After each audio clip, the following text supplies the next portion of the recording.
Hello, everyone, and welcome to the Hot Corner. I'm your host, Brandon Magown, and I'm joined here today by Harrison Duhr. We are back for our first episode of the semester, and with pitchers and catchers reporting just last week and the rest of the squad reporting just days later, we are officially underway. It is baseball season, which means we are that much closer to opening day. I am pumped, my friend. Absolutely pumped. Me too. All right, well, let's get started. We know it's all just a matter of time until pitcher Cole Hamels is traded. But did the Phillies wait too long to trade him, and is value decreasing the longer they wait? Harrison? Absolutely. He came out last week and said, I want to win right now. This is the time for me. I'm in the prime of my career. He even flat out said, I'm not going to win in Philadelphia. And that is a very bold statement. Yeah. So they know he's not happy there. You know what? Other teams know he's not happy there. So because of that, there's more pressure on the Phillies to get rid of him. And that means that kind of correlates to other teams not having to give up as much because they realize if the Phillies don't get rid of Cole Hamels, one, they'll get a guy who's not happy. And two, they'll be stuck with him and pay for a guy who's truly an ace, a left-handed ace, and they really don't need him right now because they're in rebuilding mode. Yeah, I mean, I have to disagree. I don't think that his value has decreased too much yet. I think we all thought he was going to be traded over the winter meetings. But on the offseason, on the hot stove. We all heard the Padres are going to be on him, the Red Sox, which they still are. Other teams, even the Cardinals, maybe. Well, less teams are in on him now that Shields, Scherzer, and Lester have all been signed. That's the problem. But I don't think his value decreased too much because he's still one of the best left-handed pitchers in the game. His contract, 4 years, about $90 million, he would get way more than that if he was a free agent now. So I don't think he loses too much. I think the Phillies, they have until about the trade deadline to trade him before they start losing most of his value because with the big free agent market next season for the starting pitching in 2015, there's a lot of guys and teams aren't going to have to give up prospects. But it does come down to Ruben Amaro, who I think he's in pursuit of the perfect trade because this is make or break for him. I mean, I was going to say Ruben Amaro has clearly done a great job the last few years. I know how happy you are. I mean, I can't stand him. It's time for him to go. He's messed up every trade. We've gotten nothing back in return that has helped us so far in the trades in the past with the Victorino, the Pence, even the Cliff Lee deal a few years ago before we got him back. Those trades, those guys have not made an impact yet for the Phillies in the big leagues. There's 2 points I want to bring up that you discussed, the Red Sox and waiting till the trade deadline. First, the Red Sox. They don't have that much more money anymore. Think about all the overhaul they did on their offense. They got 2 Cuban guys. They signed Pablo Sandoval. They signed Hanley Ramirez. They even signed like Justin Masterson to like a 1-year, $10 million contract. I don't think they can really afford Cole Hamels anymore. And the Cardinals, honestly, probably another potential suitor for Cole Hamels. They're pretty content right now with Adam Wainwright and all the young pitchers they have coming up with Michael Wacha and Carlos Martinez. Yeah. So after those 2 teams, I don't really think there's that many suitors. And if anything, you're not going to give up. Those teams aren't going to give up that much again. And then the trade deadline you brought up, that is such a risk. 1, he could get hurt. 2, because he's so unhappy there, his performance might be affected on the field. And 3, you just don't really know what to expect. That's way too long. You don't know what teams are going to be looking for. That's such a gamble. Why would you wait that long? Well, because like I said, this is a make or break, trade for Amaro. He has to win on this trade. And so you're not going to get the perfect trade if you wait too long. That's the problem. I know, but I think the Red Sox are still the team that are in it for Hamels because they have so much offense right now. They have guys that they don't even know what to do with. There's no space for them. They don't have prospects. Have an ace. But they don't have many prospects. Well, actually, that's not true. They have a ton of great prospects. And who would you take for Cole Hamels? Well, the one guy the Phillies really want is the catching prospect Swihart. But the Red Sox are kind of holding off. But who knows? Maybe they go after and give him up to get Cole Hamels. You can't just bank on the Red Sox, though, because they're in a win-now mode. And I guess Cole Hamels. But spring training has just started. We all know injuries happen all the time in spring training. Exactly. So if Cole Hamels gets hurt, then he's done. The longer you wait, the more risk you have. He really hasn't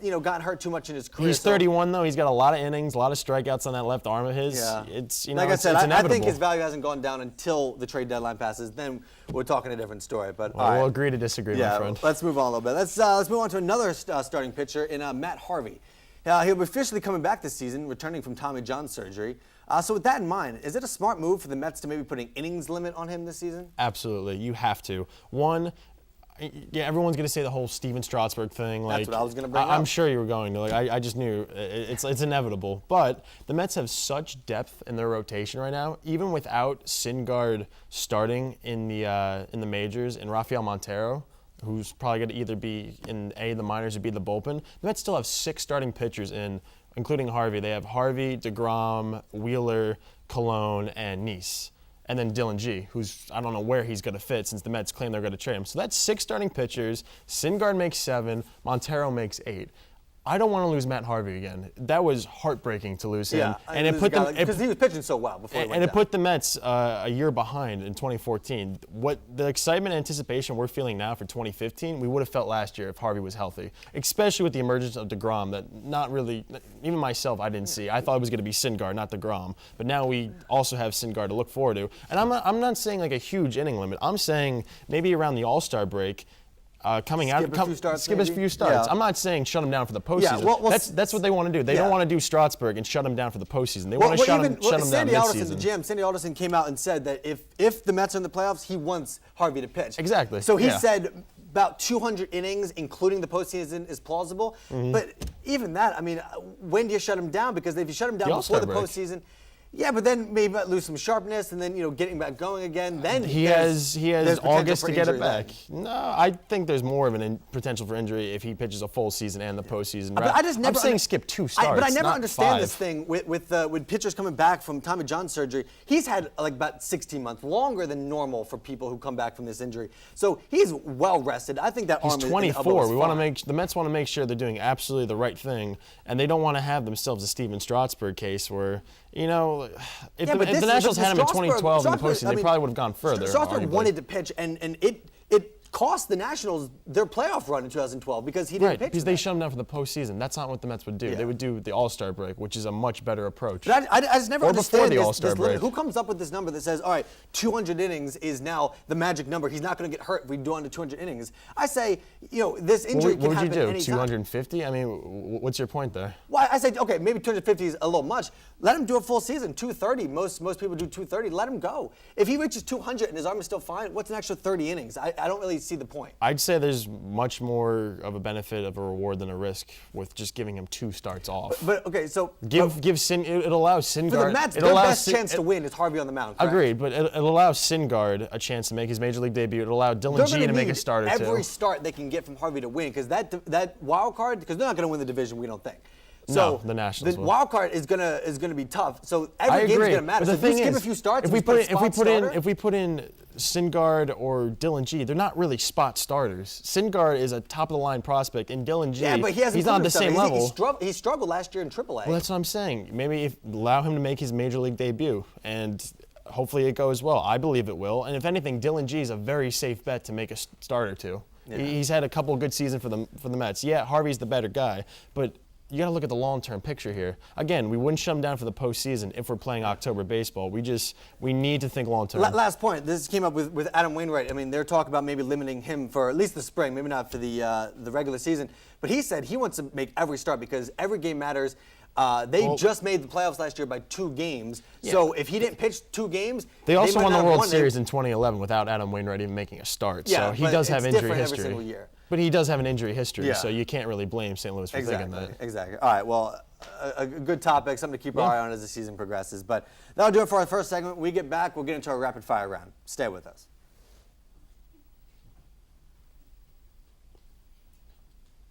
Welcome back to the Hot Corner. It's now time for our rapid fire round. We'll each get 3 questions and have 30 seconds to respond.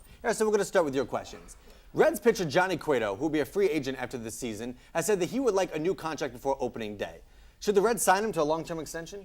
If they can afford him, absolutely. Yeah. I think he's going to get a $200 million contract personally. I'm not sure how many years, but definitely the number figure, $200 million, I think he deserves it. Yeah, he's had a little injury history, but the last 3 years, he's been a dominant pitcher, an absolutely dominant pitcher. Ever since he added that new little twist to his motion, I think they absolutely need to re-sign him before opening day. If not, he will probably walk away and go to a team like the Yankees, the Tigers, the Red Sox, a big market team that is going to be. That contract. Plus, he's in the prime of his career too. He is. I mean, he would have won the Cy Young last year if it wasn't for Clayton Kershaw. Absolutely. And, I think if he doesn't get a contract by opening day, the Reds have to trade him. I mean, look at Max Scherzer at the Tigers. How did that work out? Exactly. It was the beginning of the end, unfortunately. I think they have to. They might even be regretting the Homer Bailey contract now, but definitely. We'll see. For your second question, and this pertains to your Mets. Of course. If David Wright isn't healthy again this season, does that diminish the playoff chances for the Mets? It's going to hurt a lot.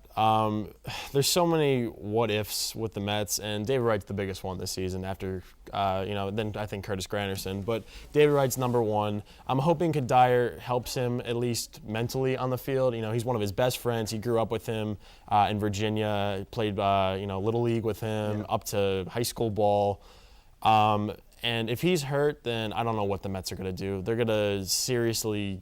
there's no one they could really find to replace him. And they need his leadership, they need his ability, and they just need his bat and they need his glove. They do. Without him, they're not going to make the playoffs. He's still under contract for a long time, so they need him to come back, very soon. He's making a good amount of money. Yeah, his power diminished last year, but he said he doesn't even care about the power. He just wants to drive the ball better, which he didn't do last year. That's the thing. David Wright is at his best when he's not pulling the ball, when he's going the opposite field. Yeah, he can hit the ball field. It doesn't even matter for him. Yeah, well, he gets pull happy sometimes, and that's when he struggles. The best hitters do. Yeah.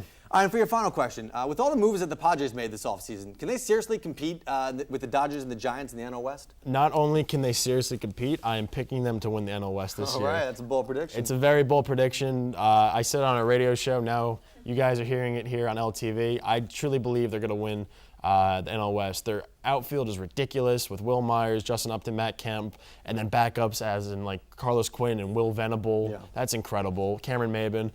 They just signed James Shields to a very good rotation that includes Andrew Kashner, Tyson Ross, Ian Kennedy, thank you. They're taking a chance on both Josh Johnson and Brandon Morrow. Plus, their bullpen's dominant every year. On paper, they look great. And we'll just have to see if everything clicks and if those guys live up to the potential. But they're going to be very exciting to watch. Plus, I love Bud Black, too. I think he's a great manager. He's a good manager. And he's going to have fun with that group. Yeah. All right, well, it's your time to ask me my rapid fire question. Let's switch it on over. Brandon, for your first question, did the Red Sox overpaid or even need Yasani Moncada? Yohan Moncada. It got cut off on the teleprompter. All right. I don't know these Cuban names as well as I should. We only have 30 seconds, so let me get to it. But they probably did overpay for him, saying it was a $31.5 million bonus and including the 100% penalty, so it comes out to $63 million for this guy.